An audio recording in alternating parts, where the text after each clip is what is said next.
In 2008, if you asked NBA, general managers, coaches or players one simple question, who is the best point guard on the planet, you would get two answers, Chris Paul and Deron Williams.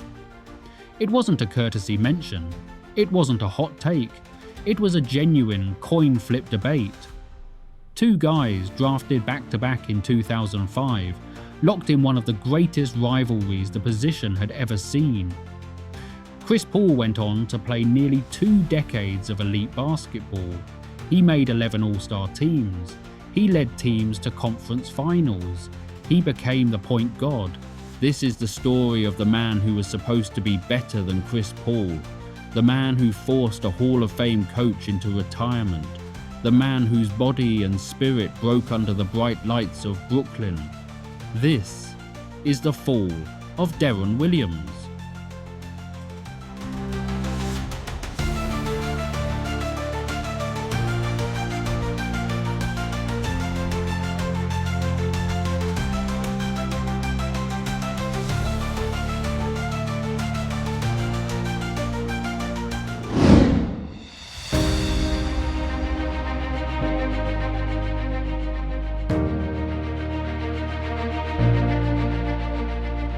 Deron Williams wasn't born into basketball royalty. He grew up in Parkersburg, West Virginia, and before he ever crossed anyone over on a basketball court, he was pinning kids on wrestling mats. By the time he was 12, he had 2 Texas state wrestling championships to his name. That toughness, that competitive fire, it defined everything Deron Williams would become, and everything that would eventually go wrong. At the Colony High School in Texas, Williams was averaging 17 points and nearly 10 assists a game. He took his talents to the University of Illinois, where he helped lead the Fighting Illini all the way to the 2005 NCAA championship game. And then came draft night, June 28, 2005. Andrew Bogut goes first, Marvin Williams second, and with the 3rd pick, the Utah Jazz select Deron Williams. 1 pick later, Chris Paul to New Orleans. And just like that, the greatest point guard debate of the 2000s had begun.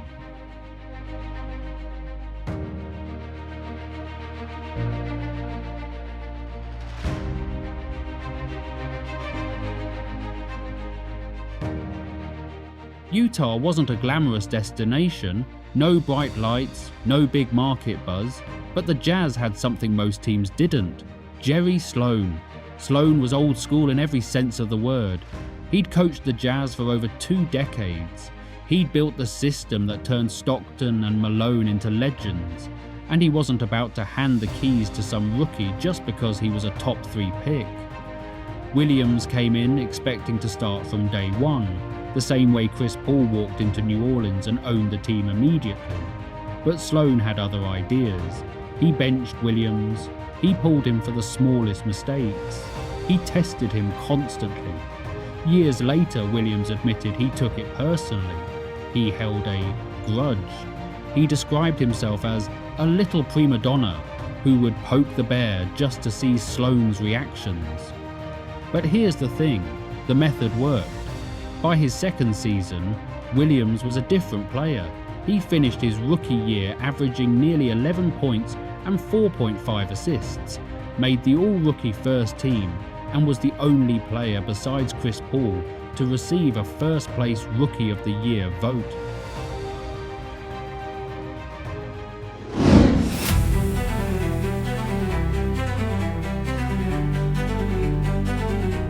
And then Deron Williams became a monster.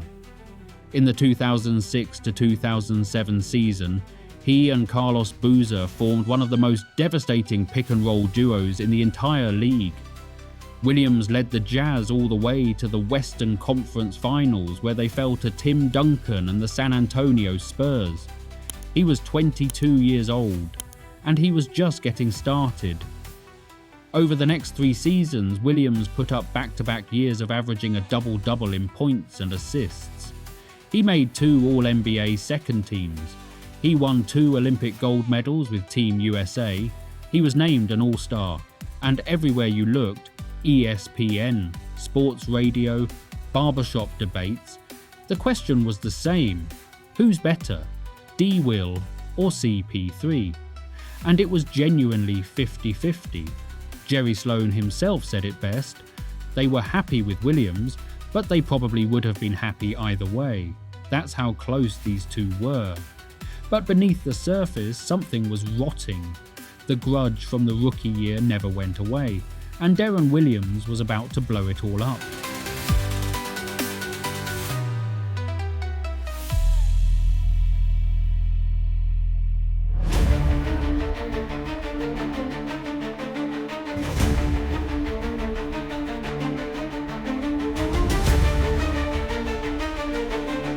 February 9th, 2011, Utah Jazz versus Chicago Bulls. A regular season game that nobody outside of Salt Lake City should remember, but what happened at halftime that night would end a Hall of Fame coaching career, destroy a franchise's trajectory, and set Deron Williams on a path he'd never recover from. Here's what went down. In the first half, Williams repeatedly changed plays that Sloan had called. On one possession, Sloan called 4 up. Williams audibled to 4 down. Essentially the same play from the opposite side, but to a coach like Sloan, that wasn't the point. It was about respect. At halftime, Sloan confronted Williams in the locker room. He told him, if you're going to change the play, at least let your teammates know so they have a chance to score. Williams initially said, "My bad," but then he kept going. He started explaining why he changed the plays, how things should be done his way. Teammate Al Jefferson reached over and tried to calm things down, telling D. Will, "Come on now."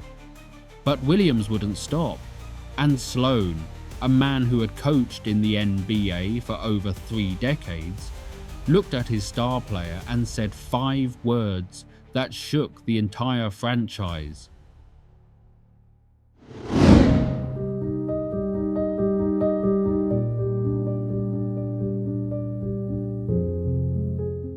The next day, Jerry Sloan resigned.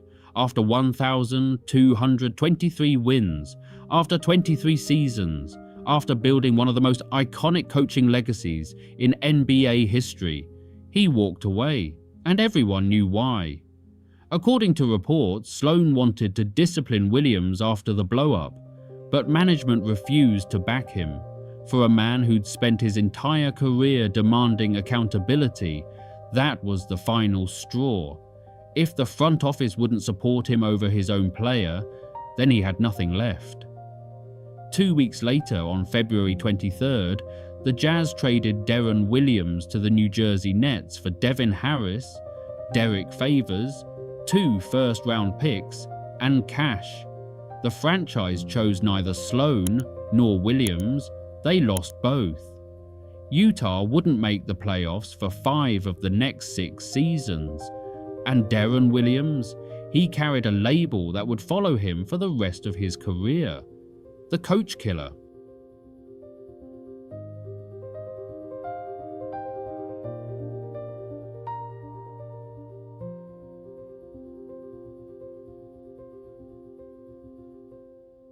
Jerry Sloan passed away on May 22, 2020, from complications of Parkinson's disease and dementia.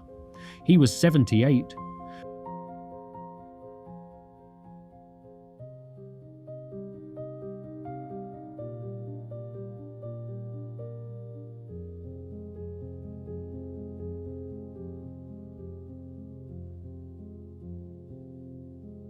Williams has spoken about his regret publicly, admitting he was immature and that the grudge from his rookie year poisoned the relationship.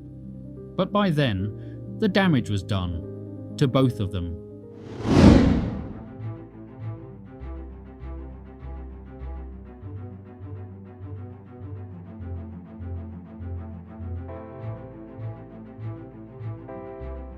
On paper, this was supposed to be Deron Williams' redemption arc.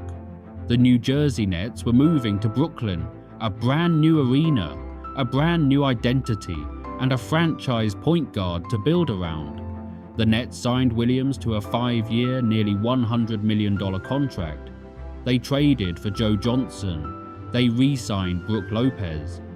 This was going to be the start of something special. But from the very first day, Deron Williams' body was failing him.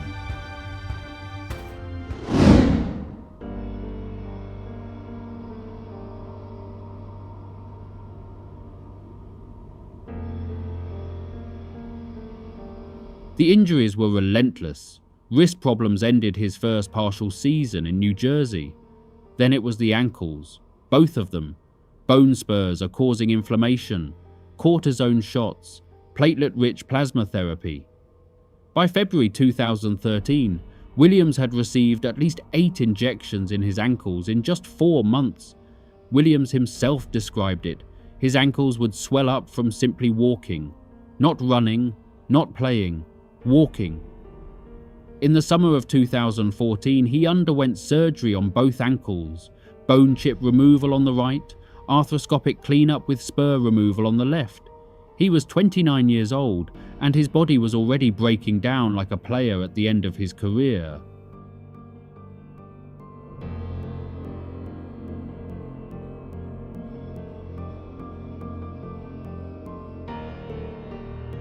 The physical pain was only half the story. The mental weight of Brooklyn crushed Deron Williams. He later said those 3 years in Brooklyn were the hardest of his life. That the pressure from the outside, from himself, made him question whether he even wanted to play basketball anymore. And the coach killer narrative? It followed him. The Nets fired head coach Avery Johnson after a 14-14 start in December 2012. Rumors swirled that Williams was behind it. Then came PJ Carlesimo, then Jason Kidd, then Lionel Hollins. 4 coaches in less than 4 years. The instability was suffocating. Paul Pierce, who joined the Nets in the infamous Boston trade, later said he came into Brooklyn viewing Deron Williams as an MVP candidate. But once he got there, he felt Williams simply didn't want that pressure. That the New York media spotlight, so different from quiet Salt Lake City, wore him down. Fans put up missing person posters with his face around the city. The franchise point guard of a $100 million rebuild had disappeared. In July 2015, the Nets bought out his contract. The Brooklyn era was over, and so was Deron Williams, as anyone remembered him.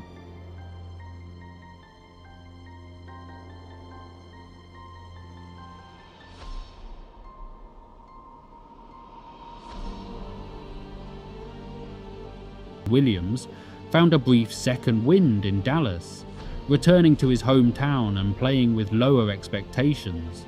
He averaged 15 points and nearly 6 assists, his best numbers since Utah.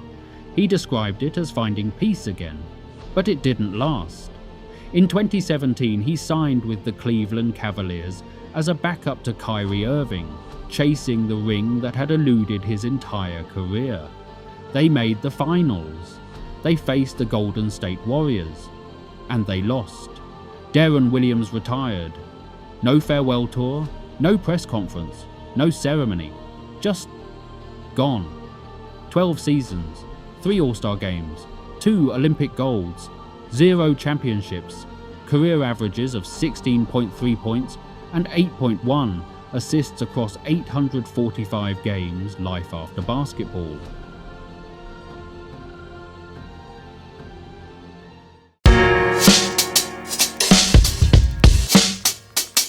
After retiring, Williams mostly stayed out of the spotlight. He settled in Dallas, opened an MMA gym, and in December 2021, stepped into a boxing ring to fight former NFL running back Frank Gore. He won. A different kind of fight, a different kind of competition, but that same fire from the kid who won wrestling championships in Texas was still there. Meanwhile, Chris Paul was still playing in the NBA. Still starting, still running an offense at the highest level.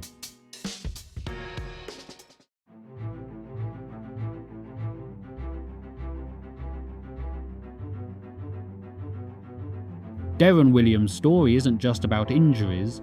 Plenty of great players got hurt and found a way back. It's not just about ego. Plenty of stars have clashed with coaches and survived. D. Will's fall was the perfect storm, a grudge that festered for years, a confrontation that cost a legend his job, a move to the biggest stage in basketball when his body was already breaking down, and a pressure that turned a man who once dominated the league into someone who questioned whether he even wanted to play the game. Deron Williams. Once the other half of the greatest point guard debate of a generation, now an athlete archive.